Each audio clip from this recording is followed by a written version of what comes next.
बेटी जिंदाबाद, वर्कर्स बेटी जिंदाबाद। हर जोर जुलूम की टक्कर में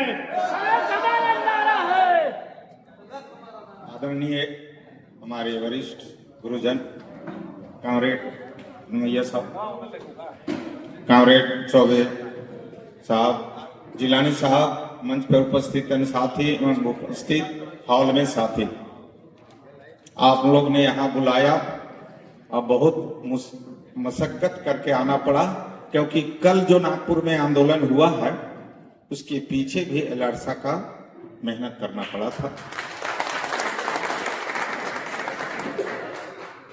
अब आपने यहाँ बुलाया, मैं आया, आप क्या सुनना चाहते हो? अगर ये जाने बिना बोलने जाऊंगा तो शायद राम कहानी होगा। अब मैं राम कहानी नहीं बोलता, बिना प्रश्न का उत्तर हो ही नहीं सकता। दूसरी बात, यदि हमें कुछ लेना है तो हमें भी संगठित रहना है, और मैं हॉल में थोड़ा सा अब व्यवस्था देख रहा हूं। अगर आपको मुझे सुनना है तो मेरी भी बात मान के आपसे यही कहना चाहूंगा कि सामने का कोई कुर्सी खाली नहीं रहेगा। इसको रीस्ट्रक्चरिंग बोलता है, क्योंकि पीछे का कुर्सी खाली है, सामने का और आगे पीछे बैठे हैं। दैट मीन्स आप में एकता नहीं है, यूनिटी नहीं है, बीच में गड्ढा है, और जहां ये चीज नहीं है वहां हम कमजोर दिखते हैं। इसलिए सामने कोई भी नहीं खाली रहेगा।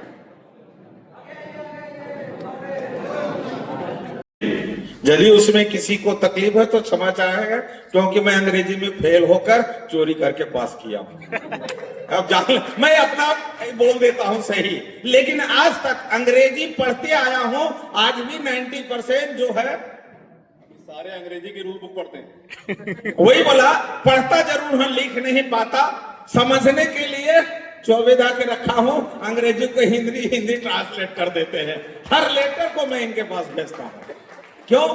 बिंदु कोमा कहां लगा है, मीनिंग क्या होगा, नया शब्द आया है, उसको जानने के लिए वो भी एक गुरु हैं, वो हमको हिंदी करके भेज देते हैं और मैं व्याख्या करके पढ़ू। तो जहां तक मेरे सेंट्रल रेलवे के बगल में ही साउथ सेंटर है, सीआर ये भी है, सीआर हुआ, केवल ऐसे एस लगा हुआ है ना, तो ज्यादा दूर नहीं है। समस्या बहुत कुछ मालूम है, और मैं यदि आपको जो गाइडलाइंस मिली है उसके आधार पे यदि आपको बोलूं तो कोई दिक्कत तो नहीं, क्योंकि चलिए हम क्यों जमा हुए हैं एक जगह। पहला प्रश्न यह है कि जमा हम क्यों हुए हैं। जमा होने का कारण है यहां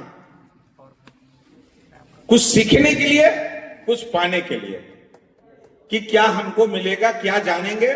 कुछ जैसे जानने के लिए है किताब पढ़ के, सुन के, और कुछ पिक्चर देख के, अलग अलग माध्यम है।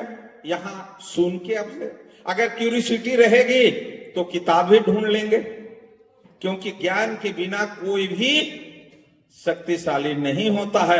यदि अंबेडकर साहब के पास ज्ञान नहीं होता तो विश्व रत्न नहीं कहलाता, क्योंकि उन्होंने दिन रात मेहनत करके, किताब करके आपके संविधान के वर्कर के अधिकार को संकलित किया, एक जगह लिखा। आज उससे बड़ा कोई किताब नहीं है।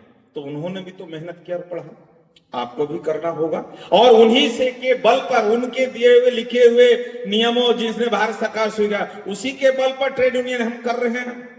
उसी के अध्ययन करके हमारा अधिकार दो, तो हम क्यों ना कुछ आगे करें।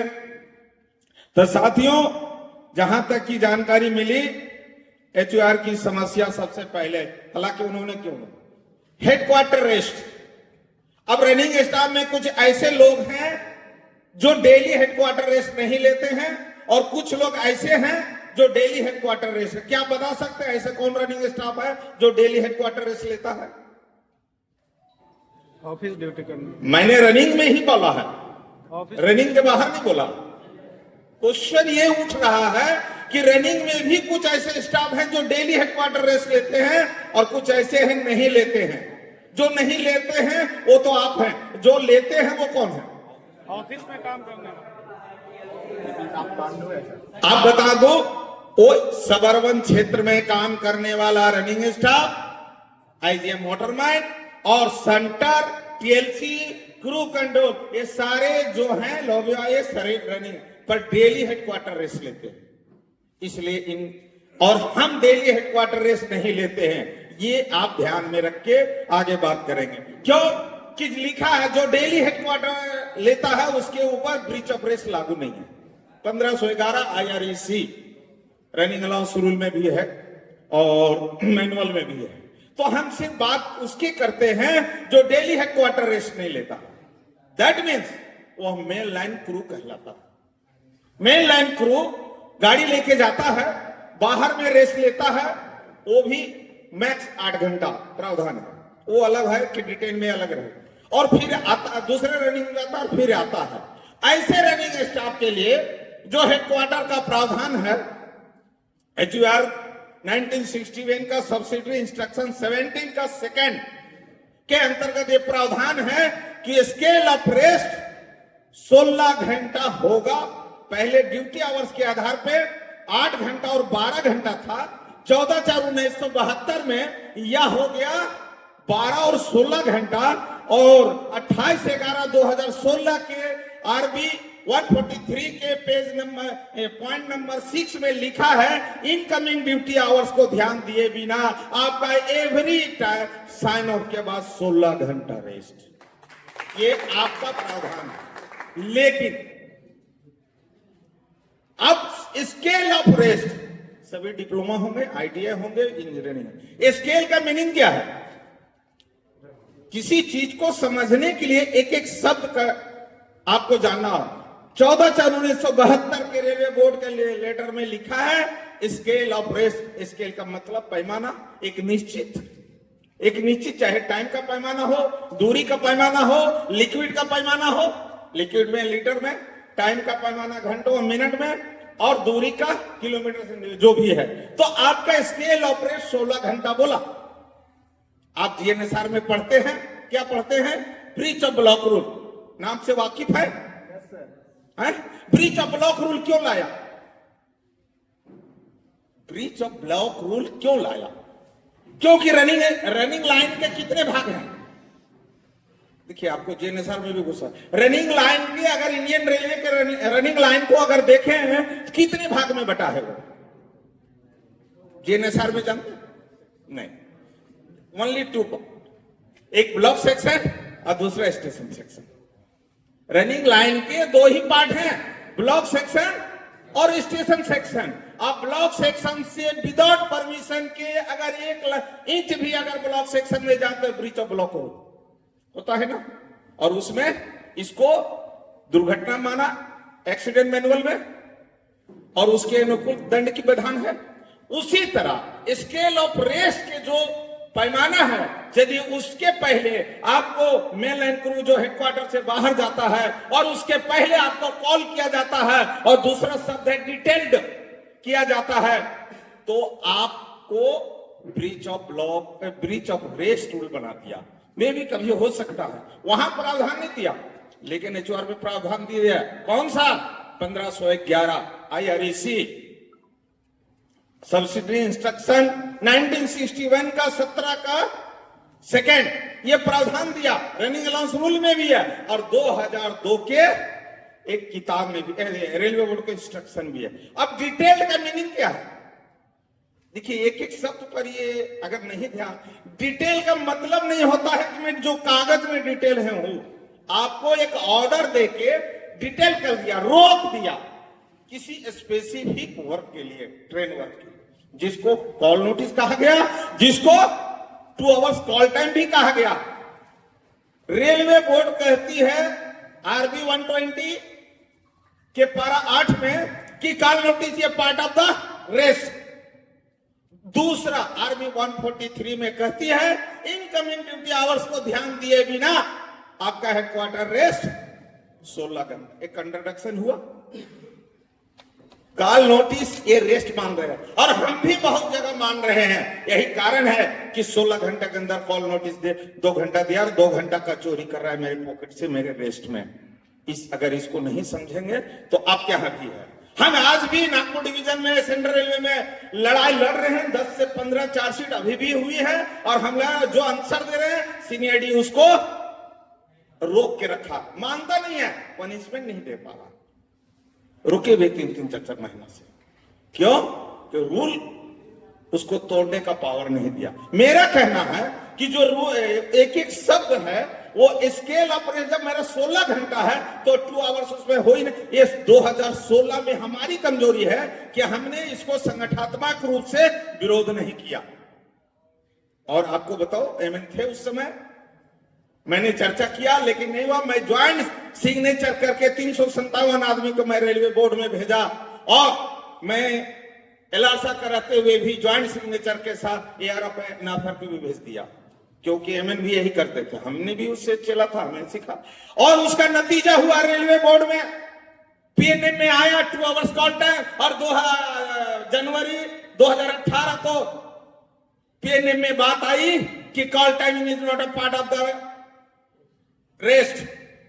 और आप देखो, उसके बदौलत रेलवे बोर्ड ने स्वीकार किया कि रनिंग रूम रेस्ट 8 घंटा में है और हेडक्वार्टर 16 घंटा। उसके बाद कॉल बुक सर्व होगा। 17/7/2018 को एक लेटर आया, बोलिए आया कि नहीं?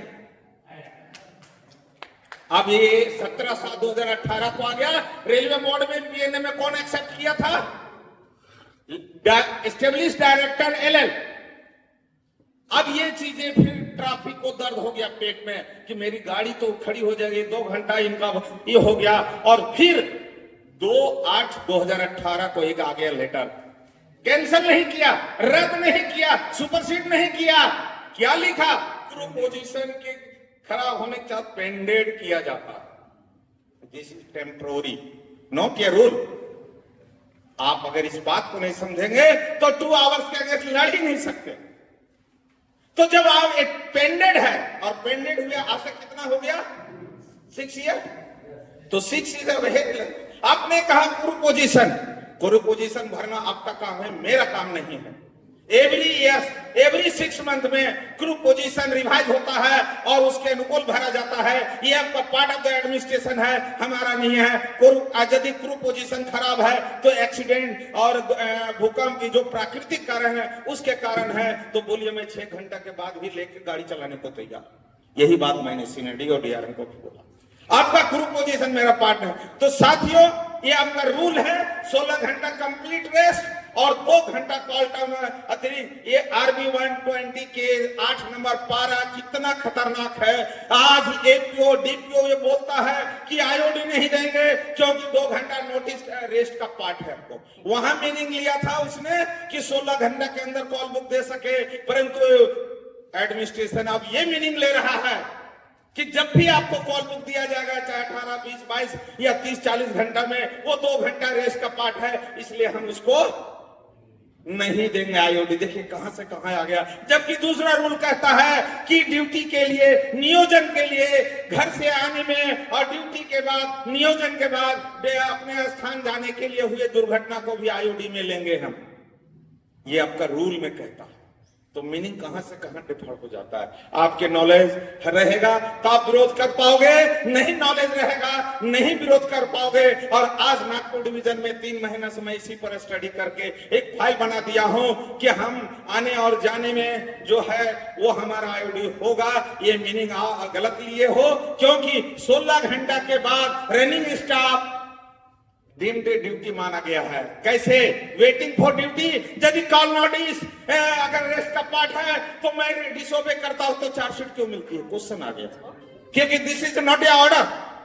रेस्ट के पीरियड में कॉल नोटिस नहीं स्वीकार करना डिसोबे हो ही नहीं सकता कंडक्ट रूल, क्योंकि रेस्ट है। फिर चार्जशीट क्यों, पनिशमेंट क्यों?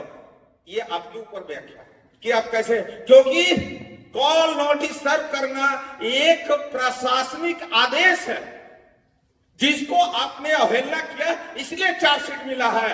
क्योंकि 16 घंटा का वेटिंग फॉर ड्यूटी आप है घर में, इसीलिए नॉट फोन होने में चार्जशीट। आज तो मोबाइल है, आज मोबाइल में हो जाता। पहले क्या होता, 2 या 3 बार कॉल बुक जाती थी और उसमें विटनेस बनता था कि मैंने 3 बार गया, नहीं पाया गया घर में। अभी तो मोबाइल में ही नोट पॉइंट हो जाता है, एब्सेंट कर दे। अब 2 बजे रात ड्यूटी करके आए हो और 20 बजे फिर अगर नहीं कॉल उठाए तो एब्सेंट कर दिया जाता। अब यही देखो कि उसी डेट में हम ड्यूटी किया और उसी डेट में एब्सेंट किया, ये दोनों एक साथ चल सकता क्या? ये भी आपको जानना।